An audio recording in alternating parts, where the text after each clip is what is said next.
It's Kate. And Oliver Hudson.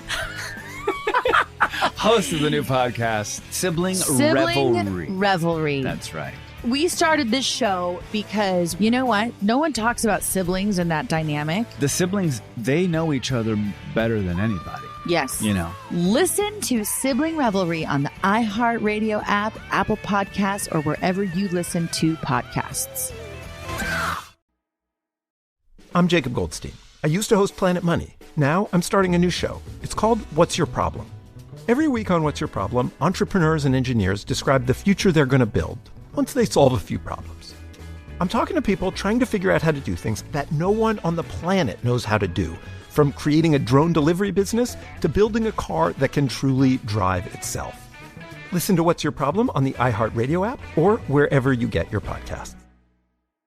Episode 286, Should You Try a No Spend Challenge? Welcome to the Frugal Friends podcast, where you'll learn to save money, embrace simplicity, and live a richer life. Here are your hosts, Jen and Jill.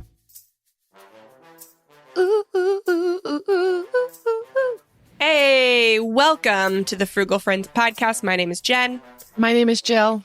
And today we are talking about whether or not you should do a no-spend challenge. Should you? Should you not? You'll know by the end of this episode. Yeah. But in all honesty, there are a lot of ways to do a no-spend challenge wrong.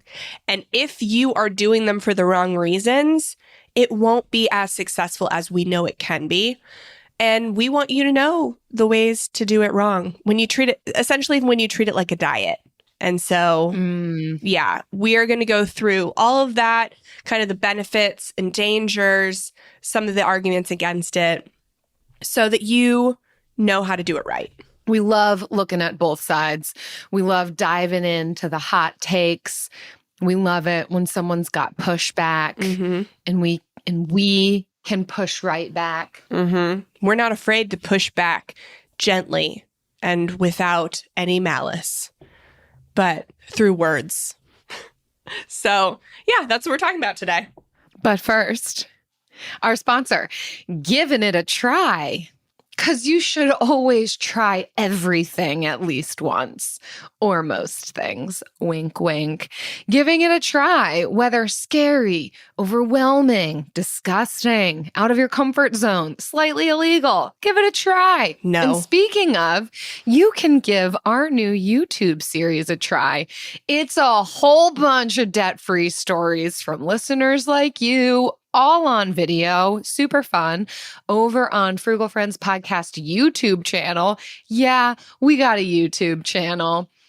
Give it a try. You won't be disappointed, and it's not illegal or disgusting. Okay, don't do anything illegal. I said slightly illegal. Or unethical. We don't promote saving strategies that are illegal or unethical, but we do promote sharing debt-free stories.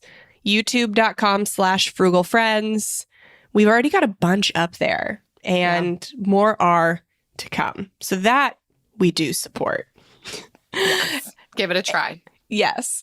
All right. So no spend challenges. If you are interested in a no spend challenge, we have a ton of resources for you.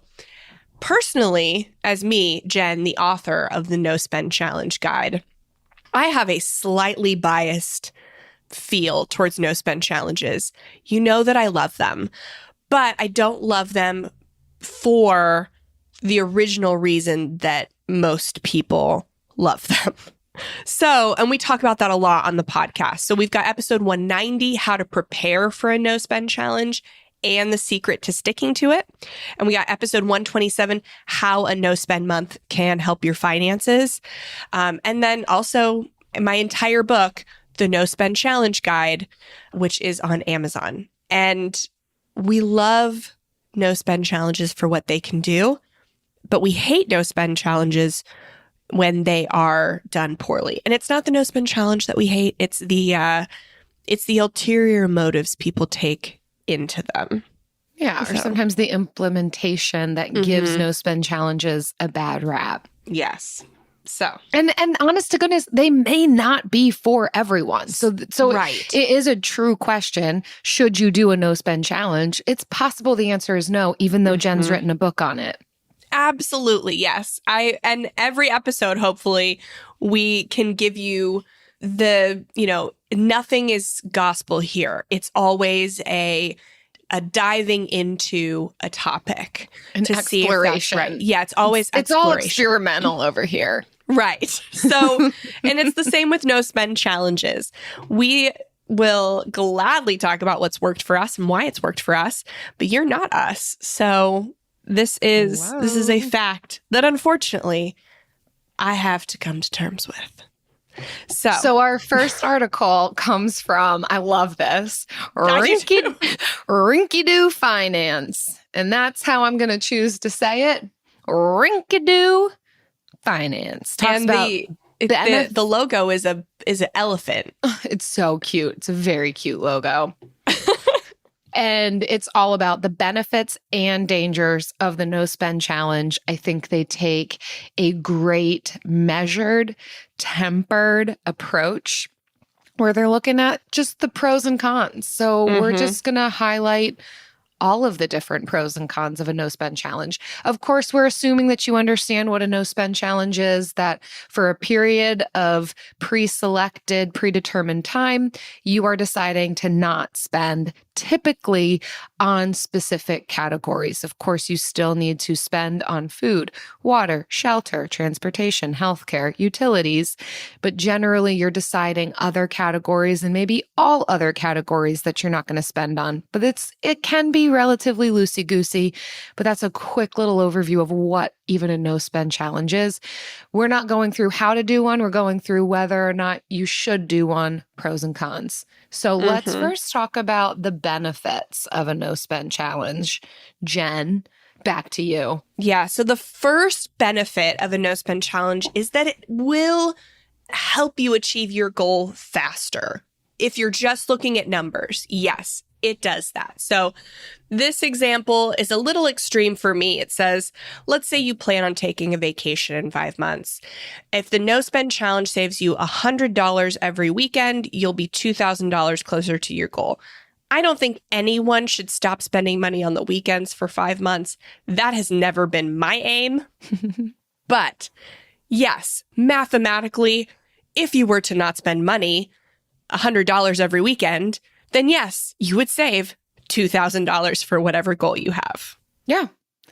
That's a reasonable thing to see how can I propel my savings goal but what I do like that they've highlighted here is that there's a specific goal in mind. It's not always and forever, and it's not arbitrary. It's, I have a certain amount in mind. I know that if I save this amount and can cut in other areas, then I will have X amount of money for this specified goal, which I do think is aimed at a good reason to do a no spend challenge. Absolutely. The next benefit is that it does help us to exercise self-control. And so when it comes to spending in ways that we don't want to spend, a lot of times it's tied to impulsivity, making financial decisions, purchases that were not necessarily planned for.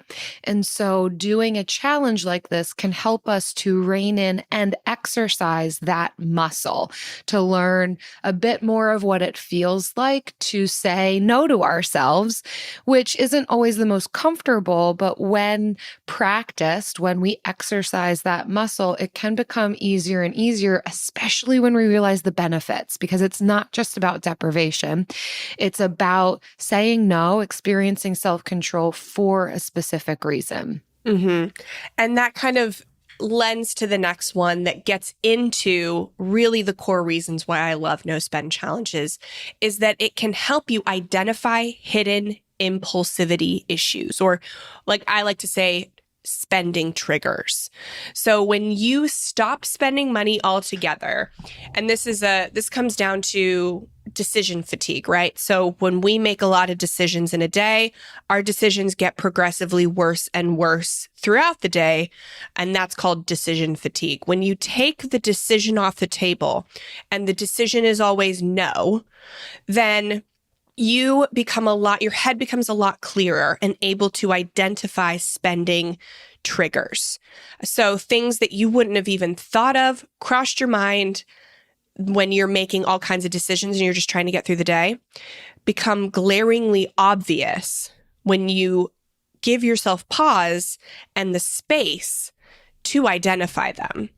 So that is really what I love about no spend challenges.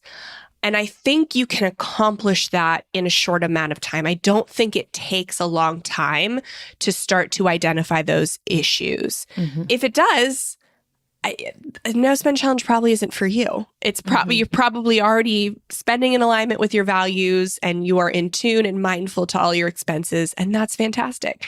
This isn't for you. But if you are spending money and busting your budget and you're like, I don't know, my budget says I should be able to do this, yet I'm never able to. Mm-hmm. This is a great way to pause without actually pausing your life and identify some of those things that you can work on to improve the way you stick to your budget. I agree. I do think this is one of the most core reasons and pros to do a no spend challenge, to really get to the foundation of what's going on for me, because it absolutely will highlight when we've already said, I'm going to say no to this, to most of these things, what surfaces. It kind of is that crucible, that like shaking ground, the sifting ground to show, okay, here's where the true thing is that I need to tackle, because ultimately it's not just the spending behavior, it's what it's tied to. Yeah, because you can save a lot of money doing a no spend month, but that saving ends at the end of the month. Mm-hmm. And when you're focusing on identifying those spending triggers, those are savings that carry on for months, years, beyond, and those savings compound more than the $400 you might save on 1 month of a no spend challenge. This last benefit that they list is one of my faves, in that it can help discover ways to have fun without spending money. And that, I think, also helps us to exercise this kind of creative muscle for us, this problem-solving muscle of it. Again, it's not just about deprivation. It's about creativity and filling in the gaps in other ways, identifying alternatives, so that maybe it's not just about this ultimate savings goal, but reorienting some behaviors and habits altogether that we can take with us beyond the no spend challenge. And this is one of them. When we're talking about exercising muscles of self-control, I think that's what this one is too. How can I be creative with the way that I spend my time, my resources? What happens when something is taken away? Really interesting. This is reminding me, I was just chatting with my husband, Eric, and another friend, both of whom are musicians. And I was more so listening in to this conversation, but they were commenting on how better their creativity and their creation of music is when they've got limitations. This friend was also describing this in a video production project that they were doing as well. Like, they put these certain limitations on themselves that you would think, oh, you're not going to be able to do as well, or you're not going to be able to have the best product if you don't have all of the things. But they were commenting on the phenomenon that when they took away all of the expensive equipment, or had a time limitation, or different, just whatever kind of limitation you want to input here, it helped them be more creative to see, well, what can I do within the confines of this, where they almost, like, those are some of their favorite projects where, I didn't have the best of the best equipment, or I didn't have all of the mics I would have preferred, or I didn't have the camera that I wanted, or all the time in the world. And those constraints made me more creative in the process. And I think there's some correlation to what we're talking about here, that when we put constraints on ourselves, sometimes that can create space for the play, the creativity, the discovering new things or skill sets. I think it's worth implementing for everyone at some point in life, whether it's a no-spend challenge or other types of constraints, to discover more about ourselves. It's a worthwhile exercise. Yes, that is my favorite. That is my second favorite thing about a no-spend challenge, is that forced creativity. Because when we are so used to solving all our problems by spending money, not only do we wonder where all of our money has gone, but we lose the satisfaction and the self-satisfaction that comes with being creative and thinking critically and figuring things out, which is not even like great for our self-worth, but it's actually great for our brain health function as well. I think it also helps us to get started on something that we want to get started on. Oftentimes, our barrier to entry is, I don't have all of the tools and resources in order, but this can give freedom of, you don't have to. Just begin. Like, one of the things I want to do soon is get back into painting and drawing, but I'm like, oh, I don't have all the paints. But like, hearing this conversation of Eric and this friend, it's like, oh no, I actually love the challenge of start with what you have and see what comes of it. So yeah, it's just getting me excited. You can see where I land on this. You know, Bob Ross only painted with, I think, like 11 colors, eight colors. Here, are you like Googling this right now? Yes, I knew this. I was like, it's got to be like 9 or 11, 8 colors, because somebody got Kai this like Bob Ross color book when he was an infant, and so I know all the colors now because they're in the book. But think of Bob Ross and the empire of painting that he did. He used 8 colors. Yeah. 8. And they give had it a try, really weird even names. if you don't have all of the resources. Yeah. Back to our sponsor. Right?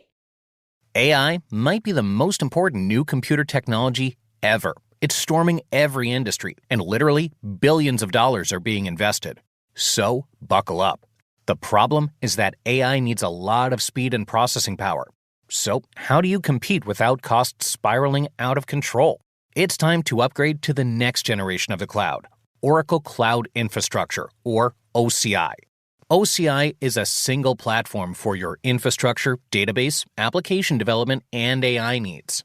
OCI has 4 to 8 times the bandwidth of other clouds, offers one consistent price instead of variable regional pricing. And of course, nobody does data better than Oracle.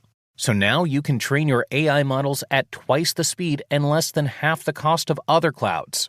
If you want to do more and spend less, like Uber, 8x8, and Databricks Mosaic, take a free test drive of OCI at oracle.com/strategic. That's oracle.com/strategic. oracle.com/strategic.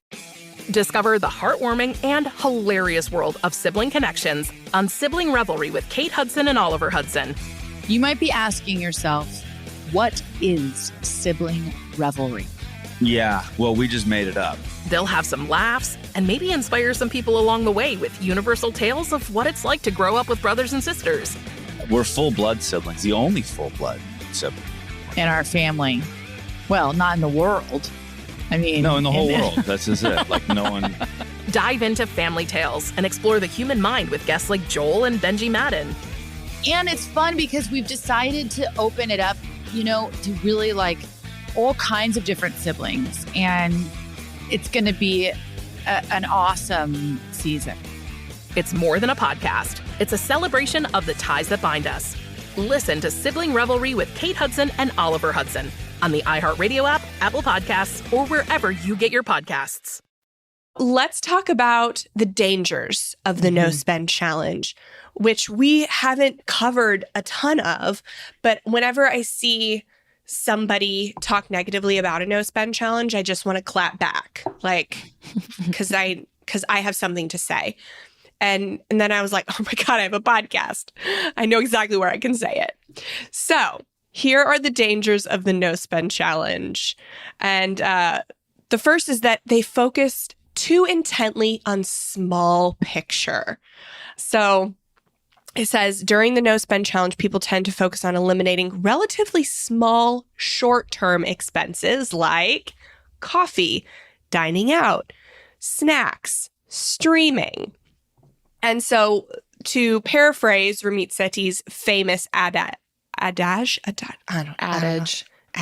Thank you. Mm-hmm. These are $3 problems. And we 100% agree.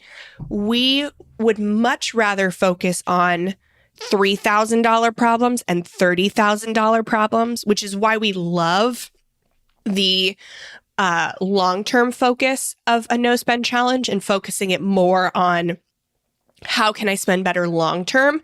Because that's going to save you $3,000 in a year. Whereas focusing it just in the month or week that you're doing it, that gets you thinking in solving $3 problems. So that is an actual danger of the no spend challenge. But I think it's a danger in frugality in general. That if you are trying to become frugal and you're trying to listen to the Frugal Friends podcast to find out how I can save money on coffee, dining out, and snacks, we gonna give it to you. We actually have a full episode on how to save money on coffee. It's not that we're not gonna give it to you, but that is one episode in 286 because that's a $3 problem. Girl, you are clapping back. While we have probably, 50 episodes on how to save money on food in general. And we've got 10, maybe 20 episodes how to save money on housing and transportation. We've got a lot more episodes on how to mindfully spend.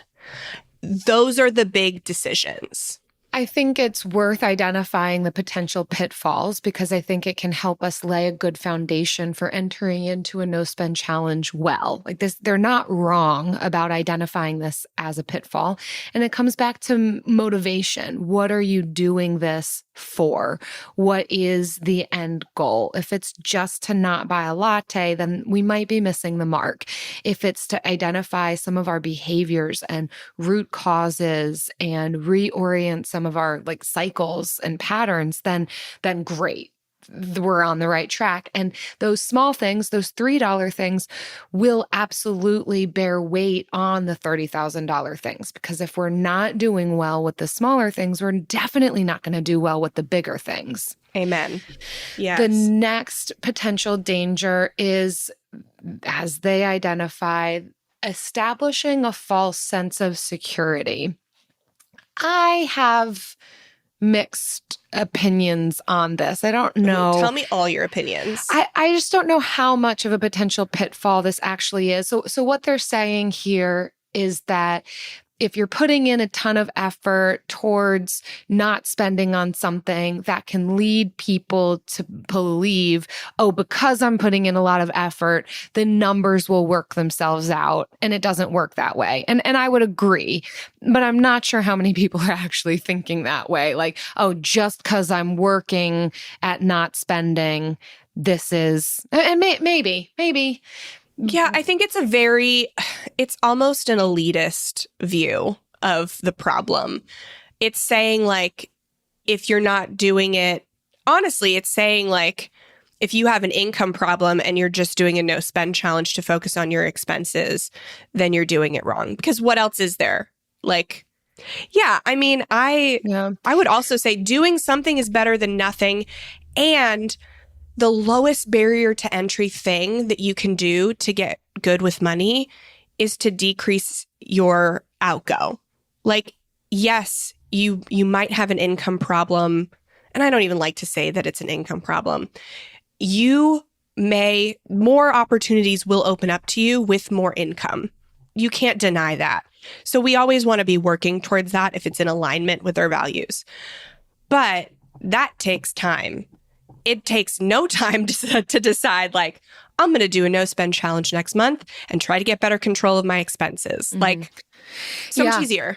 I guess this is just like an easy enough pitfall to be aware of and keep a pulse on, because they give the example, what if you cut a ton of your discretionary spending for a month and you save $500, but what you actually needed was an additional $1,000 that month. And so, they're saying you'd be better off focusing on your income.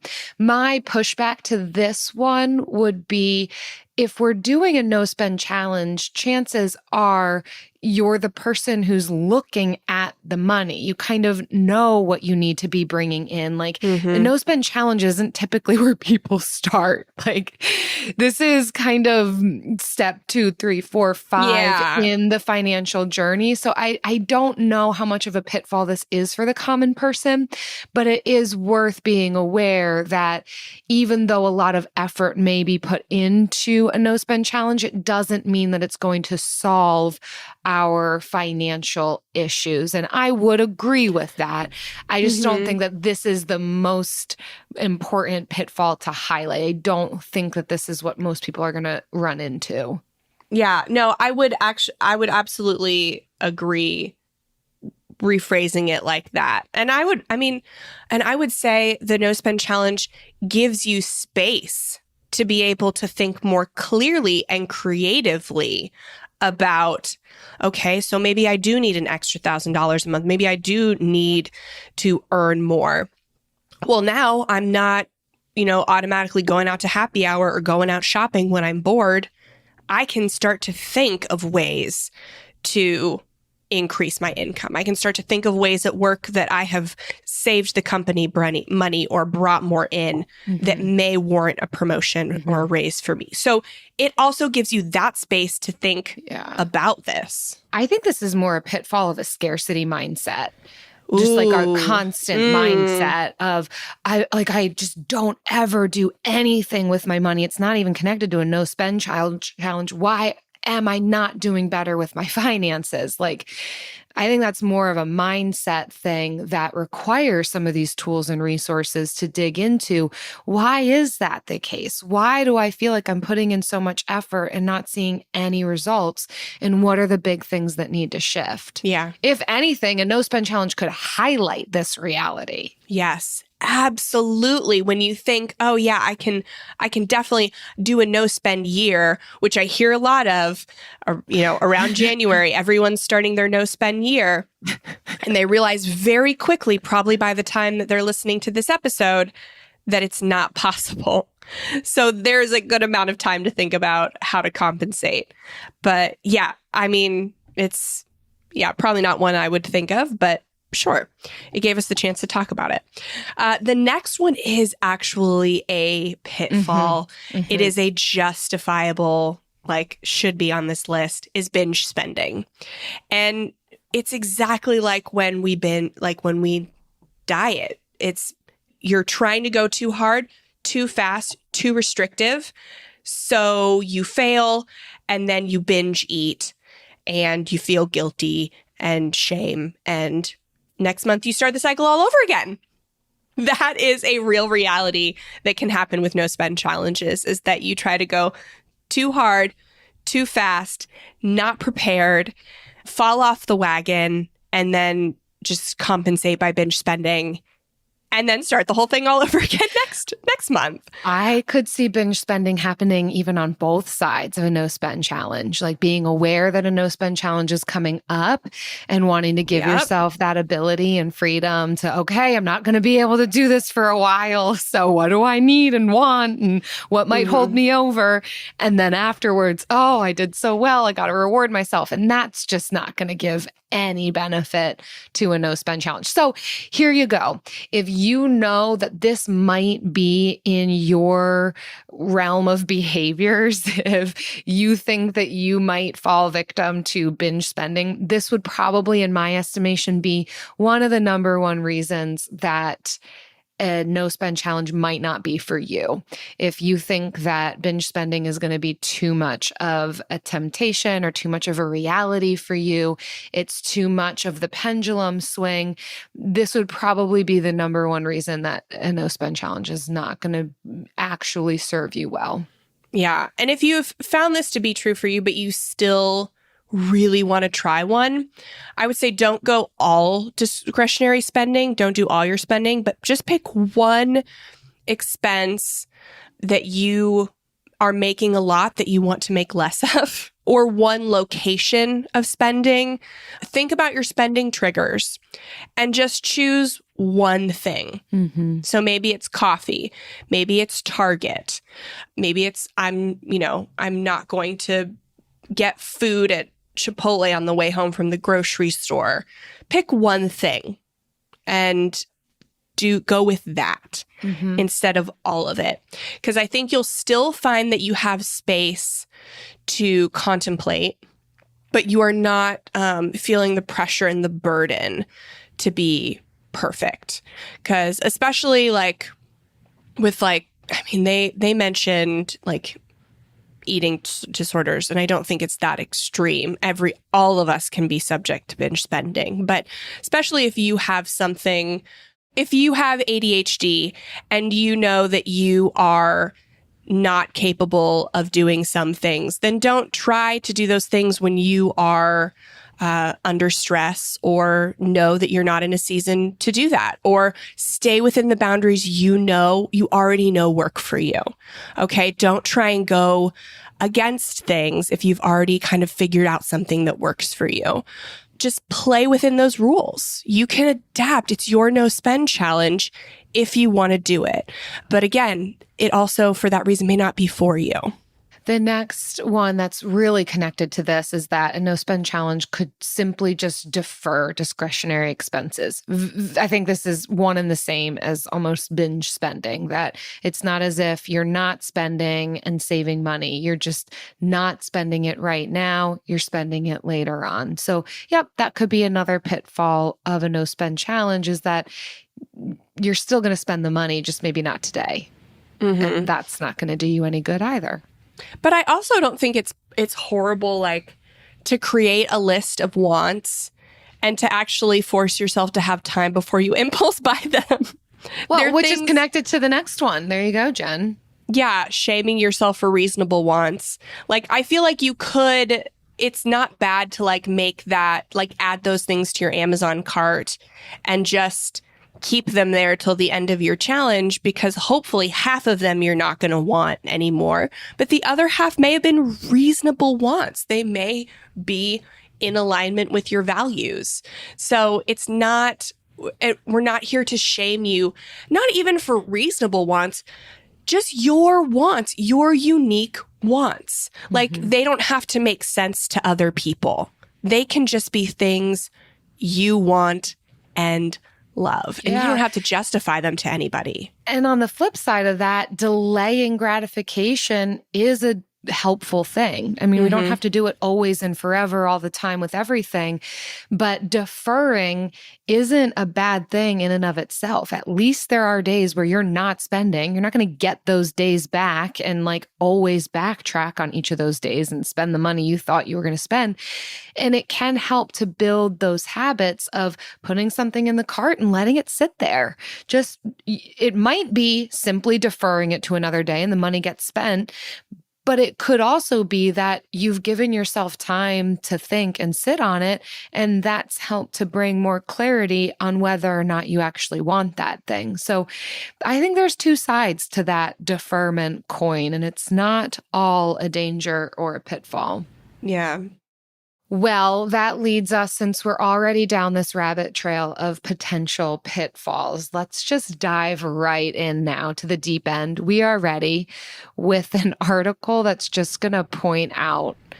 I have my hands ready to clap back. Why a no spend challenge just doesn't work. They're not even talking about the pros of it. They are only talking about the cons. They want to convince you not to do one. And we're going to talk about it. And apparently Jen's going to clap back. Yeah, I'm ready. And I think it's really healthy to look at the reasons why a lot of people do no spend challenges, and they are it's valid reasons why they won't work if these are your motives. Or if you say, oh yeah, I'm going to look at my spending triggers and think long term, but really Because if you've ever been on a diet, you've probably experienced that. Yeah, I'm going to get healthy. This is going to be good for me long term. But really, I just want to be skinny for bikini season. See, it always comes to backfire for you. And it is the same with no spend challenges. We got to do them for the right reasons. Mm-hmm. And here are some of the wrong reasons in this article. So that's what we're here for. Yeah. So they really only have 2 arguments against no spend challenges, but these are common arguments. So it is worth looking at so that we know all of the different sides and angles of this thing. Yes. So the first one is that it's not sustainable. And that's true. Honestly, that is so true. I see people doing year-long, 2-year-long no spend challenges. And that makes a great story. If you're trying to write a book or an article or get some media attention, you will definitely be able to do that by not spending money for 2 years. That is something that you can do. But there is a law of diminishing returns with no spend challenges, where it transitions from helpful to almost like holds you back to an extent. Mm-hmm. So, and this isn't the case, like you learn what you can about yourself and your spending, and then you have to implement it. Then you have to go out and go back to spending and possibly mess up, possibly make a mistake. And mistakes will happen. And we have to be strong enough and resilient enough to take those into consideration, learn from them, and implement what we've learned. Yeah. And so if you're doing a no spend challenge that's lasting a whole year, you can very much put that off and just live in the comfort of saying no. And that's more hurtful than helpful. I feel like we're practicing for debate club. Like we're on a debate team and we're like, what does the other side say about this? And what do we want to say? I love debating people that aren't available to exactly. clap back at me. That's my favorite way to debate. To give a closing argument. But they do have their article and we are responding to their article.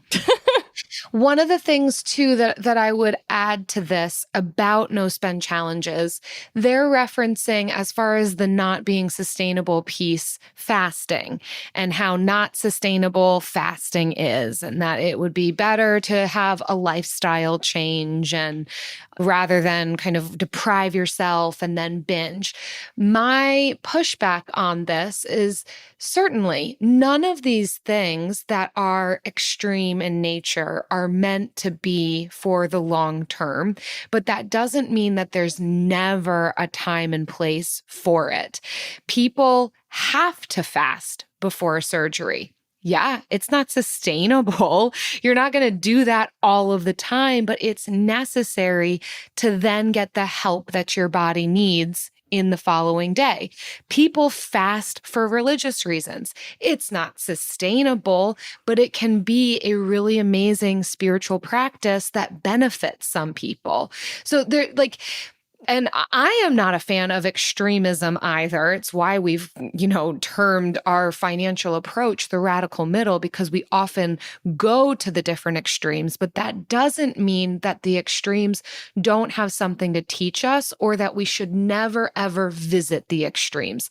Sometimes experiencing something in full force helps us to find the radical middle. I think we often don't know the radical middle until we have an understanding of what's this side of the pendulum? What's this side of the other side of it? What's the spectrum of it? And where is my radical middle? I would say the point of a no spend challenge is to identify what is sustainable for you. It's that same concept of fasting for a surgery, right? It's not going to happen all the time. But if we're identifying, oh, there's a problem with my spending, but I don't totally know what it is, sometimes we need to really rein it in and pull it back. Or if we want to talk about, when we're sick and we just stay at home, that is not the goal for the rest of life to only ever stay at home, but it's necessary because there's an issue in our body. Okay, so if there's an issue in our finances, what might be a necessary approach that I'm not going to implement forever and always, but really reins it in, pulls it back, and gives space for greater understanding, clarity, diagnosis, and next steps. That's I have my snaps for you. soapbox. Thank you. I'm snapping for you. The final argument that they make for why a no spend challenge doesn't work is that it doesn't bring about meaningful change. I think we've said enough on this topic in the reality that it depends on what your approach is going to be. Yeah, certainly. If you're just doing it for a week or a month and then you go right back to your behaviors and you entered into it mindlessly and you didn't have a real goal in mind, it's not going to produce meaningful change. But if you approach a no spend challenge with a goal of maybe just identifying what prompts me to spend, what barriers am I going to run into if I try and tell myself no, what happens when I try and practice creativity or find free activities, then great. Like it really depends on what your motivation is going into it. And again, if you're just identifying that this isn't for me, I can identify my patterns and make shifts in my lifestyle without this, then that's great. Go for it. But we're definitely going to have some pushback on saying this is never going to bring any benefit. It absolutely can bring benefit. And the goal is not to remain in this place always and forever. It serves a specific purpose for a specific time. Yes. I mean, that's it. You know what else serves a specific purpose for a specific time? It's specific, but like almost every time. The Bill of the Week.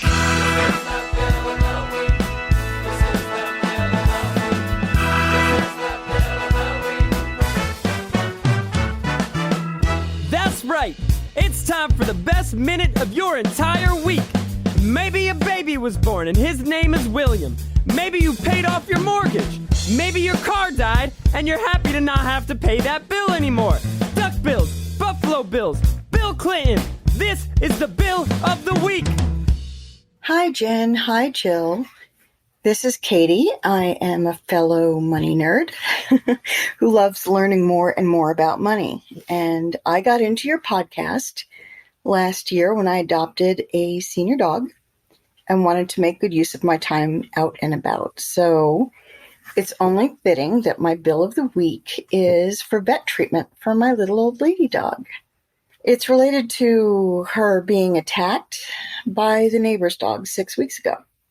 First off, she wasn't too badly hurt and is totally fine now. Second, the visit to the doggy ER and 2 follow-ups came to $1,320, and my pet insurance carrier did not hesitate to pay out the 80% she is covered for.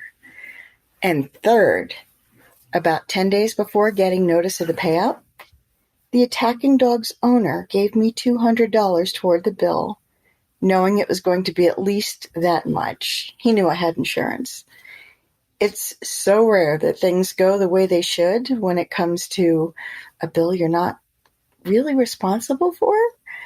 And I just wanted to share my appreciation for both the good neighbor and the good pet insurance for doing the right thing. Thanks, guys. Katie! Oh my gosh, another one for pet insurance. I would have to say, of the bills of the week we've received, more pet insurance thankfulness than any other bill. I also appreciate how you are choosing to highlight a financial situation going well. I think you're so right. Oftentimes, bills we are not technically responsible for, we still sometimes find ourselves responsible for, but you make some really great proactive decisions, namely the pet insurance, to not be in a really tough, difficult financial position right now with your pup. And I'm so grateful with you. And yeah, gratitude for the neighbor for taking ownership of his pet's choices. Glad to hear your dog is better and fully recovered, and that this bill did not become an overwhelming, insurmountable bill. So much to celebrate with you, Katie. If you all listening happen to have some great pet insurance that follows through and pays your bills, or neighbors who pay some bills, or if you are a person named Bill, visit frugalfriendspodcast.com/Bill. Leave us your bill. We're ready for it. Discover the heartwarming and hilarious world of sibling connections on Sibling Revelry with Kate Hudson and Oliver Hudson.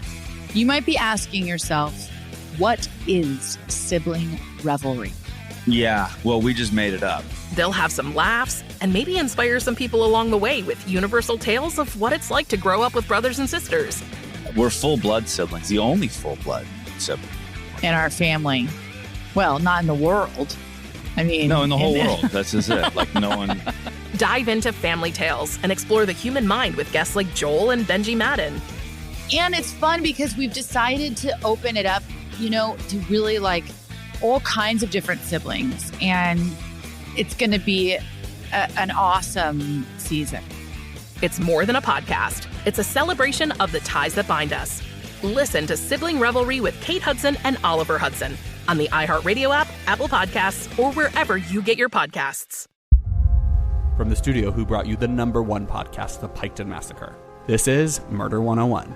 A group of high school students started a project to research a string of unsolved murders. Those murders happened in the mid-1980s. He's out there doing stuff. He just didn't stop. Everything that the students predicted through their profile turned out to be accurate. Redhead killer profile. Male, Caucasian, 5'9" to 6'2", 180 to 270 pounds. Unstable home, absent father and a domineering mother. Right-handed, IQ above 100, most likely heterosexual. There is no profile of this killer except for the ones the students created. Just because some of these women no longer have people to speak for them does not mean that they deserve to not be spoken for. What if this guy's still alive? Like, what if he comes after us? I said, are you going to kill me? And he said, yes. Listen to Murder 101 on the iHeartRadio app, Apple Podcasts, or wherever you get your podcasts. And now it's time for Lightning Round.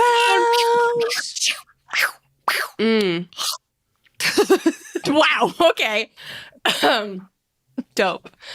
Anyways, today's lightning round question from our sweet manager, Goldie. Oh, Goldie, you're the best. Love her. Love you.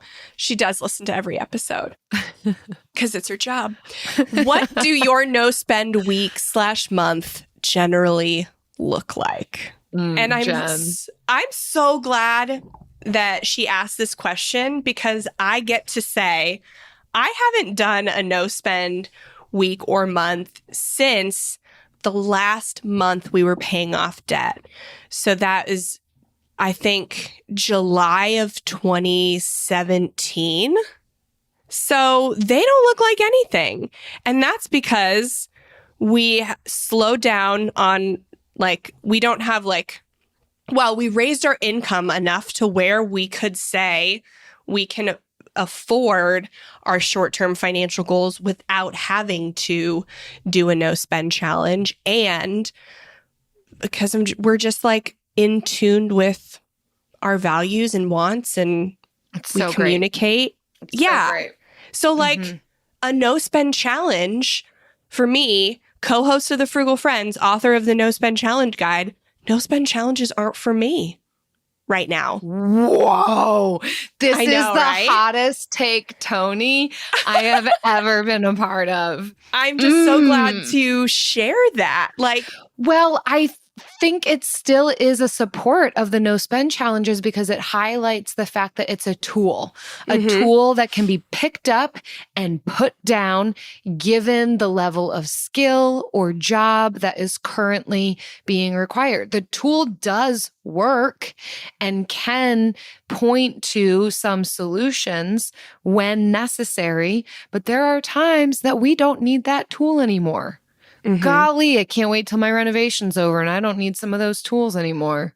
The goal is always to not need the tool anymore. That's the goal with any tool, is to use it so that you no longer need it. And so when you no longer need it, so when you no longer need it, you don't hold on to it. You find a different tool because you have a new project. Or you share your tool with your neighbors. Oh, I love this illustration metaphor that's happening. For me, I can't say that I've ever needed to fully engage in a no spend challenge. That doesn't mean that I don't do it in my own way, which we are also advocating for. Figure out what works for you. I am not much of a spender, so really reining that in and identifying my reasons for spending has never been much of a specific issue for me. That said, I will use the tool of a no spend concept to help me towards a certain goal in specific areas. So I typically pick up the tool of a no spend challenge to focus in on food, honestly. And that will have to do with identifying a specific amount of money that I want to spend so that I can put it towards right now renovations. So recently it's been a lot of challenging myself to cook at home for like a week to 2 weeks at a time, giving space for eating out, but challenging myself to a specific budget and meal plan. It has gotten me so good at cooking at home, repurposing food, reducing food waste. I'm so grateful for the way that I've set up the challenge to hone in a skill set for me. It has challenged me in helpful ways. It has helped me free up some cash to put towards the renovation. But it's not a deprivation of everything for me. And it does include factoring in money for going out and enjoying a nice meal, not binging, not, completely deferring just to spend all of the money all over again. It's a part of the plan. And I think that's another thing we need to recognize with a no spend challenge is what is your plan to celebrate the accomplishment of it? Factor that money in when you're planning for the no spend challenge. Absolutely. Well, I hope that this has been a helpful episode for you if you are interested in doing a no spend challenge, that you really get the mindset behind what we say when we talk about a no spend challenge. So thank you for listening. And if you did enjoy the episode, if it was helpful, if it did help you make a breakthrough in something, please leave us a review on Apple or Spotify. We love reading your kind reviews, especially this one from Ren 17493016. Says, I stumbled on this podcast a few weeks ago, due in part to my love for budgeting podcasts. And man, I wish I found it sooner. I'm binge listening. Is that a thing? Yes, it is, Ren. To these episodes like crazy, and I can't say enough good things. To add to the fun, I'm right down the road outside of Tampa. What are the odds it's meant to be?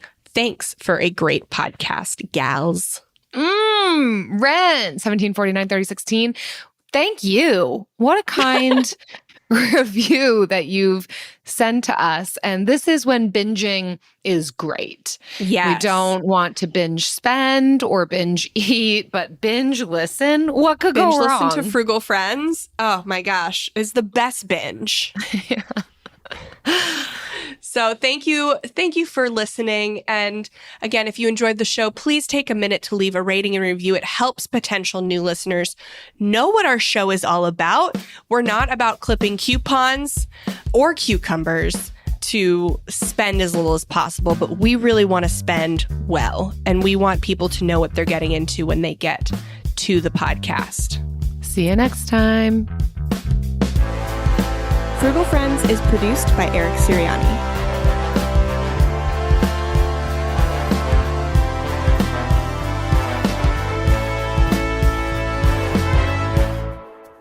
Okay. Jen. Jill. What's for lunch?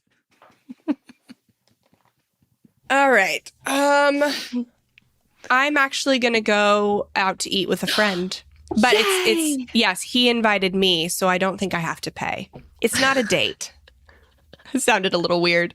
It's a business colleague. Peer? You're pretty sure he's paying? Pretty sure. Wow. Is that if how not, it goes in adulthood? It'll be a business write-off if I do have to pay. Yeah. Yeah, Jill, in adulthood, when a man asks you to lunch, he pays. Gosh, I gotta get more men asking me to lunch. No, I think he's gonna ask me a favor, like a business favor. Not a weird favor. God, this was sounding real. I wish you hadn't asked me this. I mean, the problem isn't the question. The problem is the way you're answering it. I am going to have lunch with a business colleague who has already stated that he has like some kind of business proposition for me, but not in a way that's like, I want you to invest in my crypto exchange. Like something I would feasibly do, I'm sure, coming from this person. So going to be waiting with bated breath to find out what this proposition is. Oh, wow. What am I getting myself into? Whether or not you get a free lunch. There's no such thing as free lunches, Jen. You're right. And that's, I know. That's why it's the business thing is there. Yeah. Okay, well, keep your phone on you. Text me if you need help. I'll be near your house. And out. So I could be the friend whose kitchen is on fire that you'd have to leave right that minute because apparently I don't have the number to the fire department to get them to come and help me. Perfect. And then maybe I'll see you at Granite Depot after that. By your house, yes. Okay. So that I can call on you if needed. Sounds good. I'll keep my phone on. Bye. All right. Bye. Discover the heartwarming and hilarious world of sibling connections on Sibling Revelry with Kate Hudson and Oliver Hudson. Dive into family tales, explore the human mind, and laugh with guests like Joel and Benji Madden. It's more than a podcast. It's a celebration of the ties that bind us. And it's fun because we've decided to open it up to really like all kinds of different siblings. And it's going to be an awesome season. Listen to Sibling Revelry with Kate Hudson and Oliver Hudson on the iHeartRadio app, Apple Podcasts, or wherever you get your podcasts. I'm Jacob Goldstein. I used to host Planet Money. Now I'm starting a new show. It's called What's Your Problem? Every week on What's Your Problem, entrepreneurs and engineers describe the future they're going to build once they solve a few problems.